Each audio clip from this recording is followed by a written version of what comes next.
ఇప్పుడే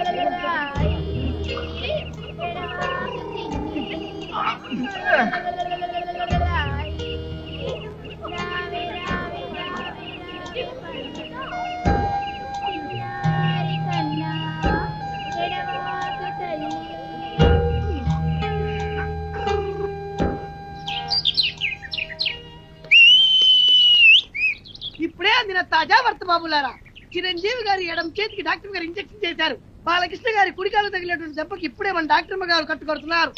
నాగార్జున గారి ఎడమ కాలుకు 2 కుట్లేశారు మన డాక్టర్ గారు. ఇకపోతే వెంకటేష్ బాబు వీపుకు డెట్టాల్ తో క్లీన్ చేశారు మన డాక్టర్ గారు. ఎవ్వరు అల్లరి చేయొద్దు, ఇక్కడే ఉండండి. లోపల ఏం జరుగుతుందో మళ్ళీ నేను చూసొస్తా.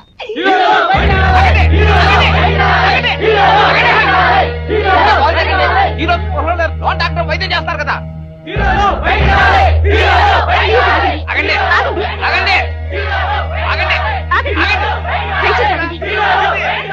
ఆగండి, ప్లీజ్ ఆగండి.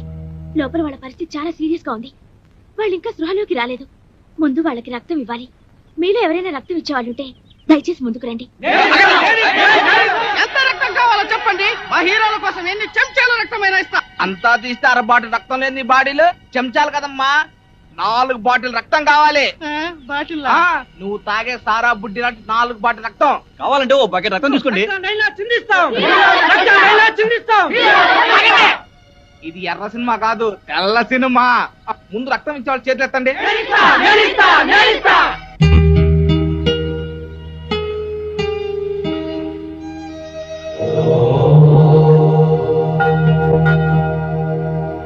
అరే బక్కోడా, మన హీరోని డాక్టర్ అమ్మ రాత్రి పగలు వైద్యం చేసి బతికించింది కదా, బిల్లు ఎంత అయింటుందంటావు? ఎంత అవుతుందంటే మరి పట్నంలో అయితే 1,00,000 రూపాయలు అవుతురా. మన పల్లెటూరు కదా, ఓ 50,000 అవుద్ది. అబ్బా 50,000! ఇంత డబ్బు వాళ్ళు కడతారంటావా? వాళ్ళు కట్టుకుంటే మన డాక్టర్ మూకుంటుంది ఏంటి, ఖచ్చితంగా కట్టించుకుంటది. అందులోను మన డాక్టర్ మన సినిమా పిచ్చి కాదు కదా. 50,000? మన దగ్గర 50 పైసలు కూడా లేవు. ఏంటప్ప చేయడం?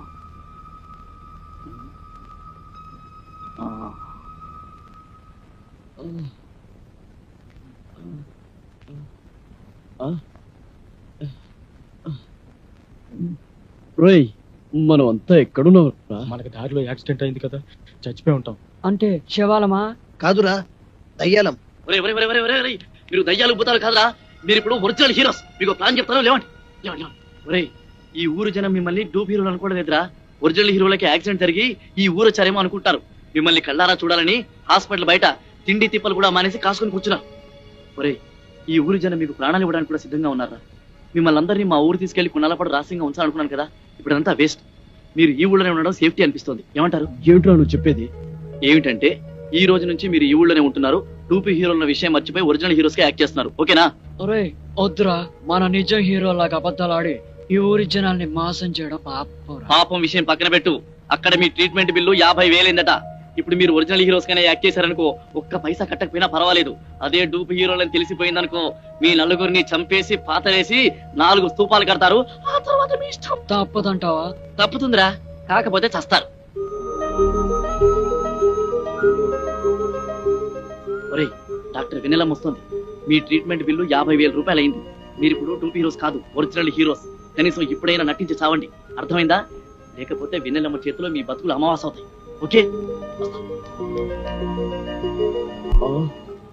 రంభా ఊర్వశి తలదన్ని రమణీల లామ ఎవరీమి. లెఫ్ట్ సైడ్ సిమ్రాన్లా, రైట్ సైడ్ రమ్యకృష్ణలా ఉంది. టాప్ టు బాటం అంజలా జమీలా అదిరిపోతుంది. పొంగముడి సౌందర్యలా బొగబొగలాడిపోతుంది. టాపు చూస్తే టాపులా, నడుం చూస్తే నగ్మాలాగా. నెల రోజులు కాదు, ఈమె కోసం జీవితాంతం యాక్ట్ చేస్తాం. ఇక నా జీవితం ఈ ఊరికే అంకితం. హలో, నమస్తే. నా పేరు వెన్నెల. ఈ హాస్పిటల్లో డాక్టర్ని. మీకు ట్రీట్మెంట్ చేసింది నేనే. మీరు నా కంటికి దేవతలా కనిపిస్తారు. ఇంకా నయం, దయ్యంలా కనిపిస్తున్నాను అనలేదు. మా ప్రాణాలు కాపాడేది. మీకు ఎలా థ్యాంక్స్ చెప్పుకోవాలో కూడా మాకు అర్థం కావడం లేదు. థ్యాంక్స్ ఎందుకండి? అసలు మీలాంటి పెద్ద హీరోలకు ట్రీట్మెంట్ చేసే అవకాశం లభించడం నిజంగా నా అదృష్టం. మీకు చెకప్ చేయాలి. ప్లీజ్ రిలాక్స్ అవ్వండి. మేరీ, బీపీ ఆపరేటర్ పట్రా.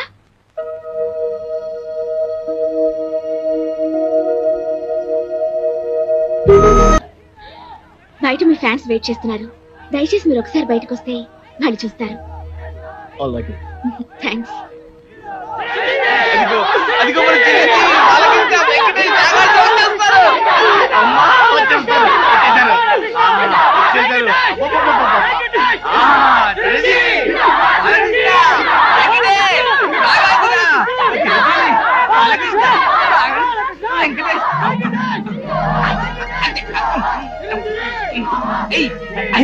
అమ్మ, అది అమ్మ చిరంజీవి. మీ అభిమానం సంతకెళ్ళ కింద పడిపోతారు. వించండి. నాగార్జున, చిరంజీవి, బాలకృష్ణ, వెంకటేష్, నాగార్జున. చెప్పండి. మీరంతా కలిసి మా పైన చూపిస్తున్న అభిమానాన్ని చూస్తుంటే మేము ఆకాశాన్ని అందుకున్నంత ఆనందంగా ఉంది. మిమ్మల్ని చూస్తుంటే పోలీసులు వచ్చినా పర్వాలేదు పోలీసులు అన్నంత గొడవ ఎందుకురా? హ్యాపీగా ఉంది. ఏ టైంలో ఏం మాట్లాడాలో కూడా తెలియదు. మీ అభిమానం ప్రేమ లేకపోతే మేము అసలు బతికే వాళ్ళమే కాదు. మీకేమన్నా అయితే మీకన్నా ముందు మా ప్రాణాలు పోతాయండి. మీకోసం మా ప్రాణాలు ఇస్తామండి. ఇంతమంది ఆదరాభిమానాల్ని పొందిన మీరు నిజంగా చాలా అదృష్టవంతులండి. డాక్టర్ గారు వీళ్ళని చూడటానికి బాంబులు పుల్లారెడ్డి, నరసింహారెడ్డి వస్తున్నారు. బాములు పుల్లారెడ్డి ఇదేమిటండి? వాళ్ళ పేర్లు వినగానే జనమంతా భయపడి అలా పారిపోయారు. వాళ్ళు ఎవరో రాక్షసులు. రాక్షసులకి రాక్షసులు, రక్తం తాగే తోడేళ్లు. అంటే ఫ్యాక్షనిజానికి, ముఠా కక్షలకి పుట్టినిల్లి ఊరు. ఒకరినొకరు చంపుకోవడం తప్ప ప్రేమించుకోవడం, గౌరవించుకోవడం తెలియని ఓ కసాయి క్షేత్రం ఈ గ్రామం. ఆధిపత్యం కోసం, అధికారం కోసం పాము ముగిసల్లా పోరాడుతూ ఊరిని వల్లకాడుగా మార్చిన బాంబుల పుల్లారెడ్డి, కత్తుల నరసింహారెడ్డిలు ఈ గ్రామానికి నేతలు. ఆ ఇద్దరు నేతలు యమదూతల్లా మారి నిప్పు ఉప్పుల్లా మండుతూ ప్రజలు ఆనందంగా జరుపుకునే పండుగల్ని కూడా పీనుగులు ఊరేగింపులా మారుస్తున్నారు.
గ్రామానికి నడిబొట్టుని, ఈ గ్రామ ప్రజలకు నడిచే దేవుణ్ణి, ఈ జాతరలో మొదటిసారిగా నా మేకపోతునే నరకాలి. ఈ కత్తితో నేనే నరకాలి. ఈ పల్లె సీమకు 5వ దిక్కుని, ఈ పల్లె జనాల పాలిట గుడి గోపురాన్ని ఈ జాతర నా చేతుల మీదగానే జరగాలి. లేదా ఇక్కడ తెగేది మేకతల కాదు, మీ అందరి తలలు. ఎవరి తలరా నరికేది? ఎక్కువగా మాట్లాడితే సంచి చెత్తుతా.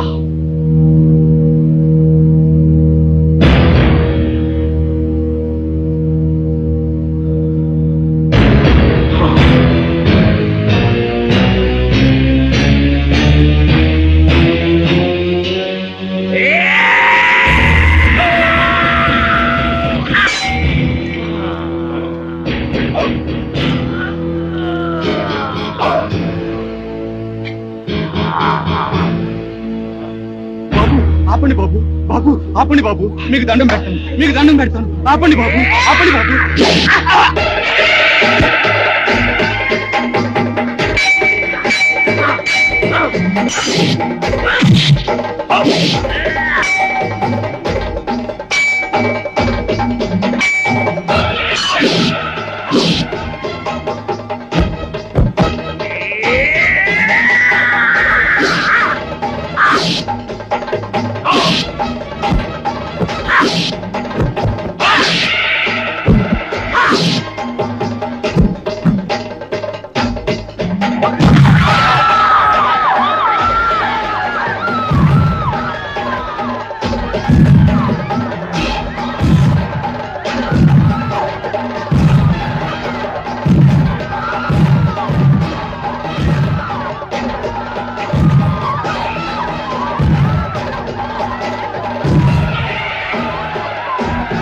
అలా ఆ ఇద్దరు నాయకుల ఆధిపత్య పోరులో ముత్తైదువు లాంటి ఈ పల్లెసీమ విధవరాలైంది. స్వాతంత్రానంతరం దేశంలోని పల్లెసీమలన్నీ ప్రభుత్వ పథకాలతో, ప్రజల శ్రమదానాలతో అభివృద్ధి పదంలో నడుస్తుంటే ఈ గ్రామం మాత్రం మూర్ఖత్వపు పట్టుదలతో, ముఠా కక్షలతో అభివృద్ధికి దూరంగా బిక్కుబిక్కుమంటూ వెలవెలబోతోంది. ఇక్కడి నాయకుల స్వార్థ చింతనే ప్రజల పాలిట శాపంగా మారింది. ఒకడు గుడి కట్టిస్తే మరొకడు పడగొడతాడు, ఒకడు రోడ్డు వేయిస్తే మరొకడు గోతులు తవ్విస్తాడు, ఒకడు వీధి బల్బులు వేయిస్తే మరొకడు ఆ కరెంటు పోళ్లన్నీ పీకిస్తాడు. ఇలా ఈ గ్రామాన్నే మోడు వార్చారు. నడుస్తున్న శ్మశానంలా మార్చి ఈ పల్లె గుండెల్లో దిష్టి బొమ్మలు వేలాడదీశారు. డాటమ్మ గారు, మన ఆసుపత్రికి కత్తుల నరసింహారెడ్డి గారు వస్తున్నారు.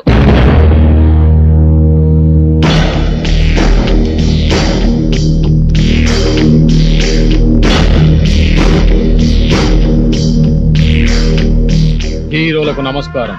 నా పేరు కత్తుల నరసింహారెడ్డి. ఈ ఊరికే సింహం లాంటి వారు. పాల కోసం పెట్టే పసివాళ్ళు కూడా ఈయన పేరు చెప్తే ఏడు పాపేస్తారు.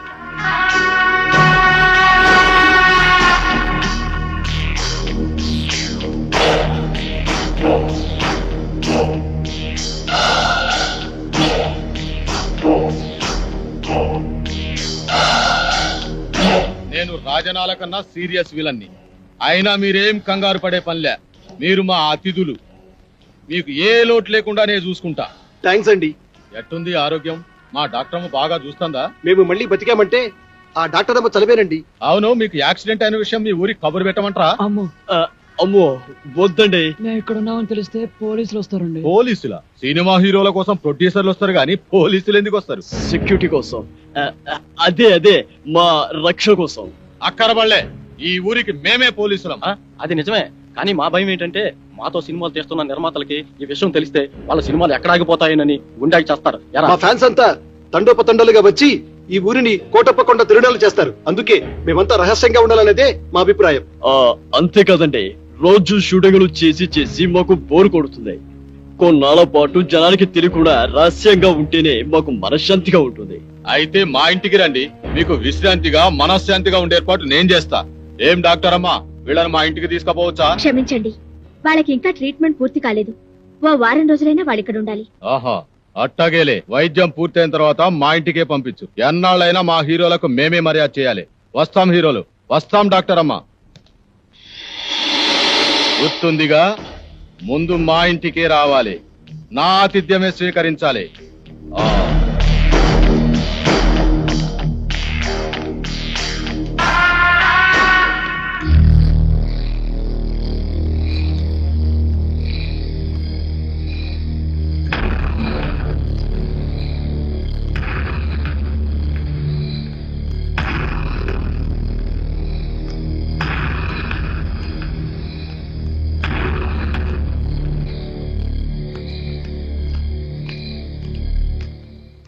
తమరు బాంబుల ఈయన పుల్లారెడ్డి. గడప దాటితే కడప బాంబు పేలినట్టు లెక్క. ఈయనకి ఎవడైనా ఎదురు తిరిగితే వాడి సంచి చించుతాడు.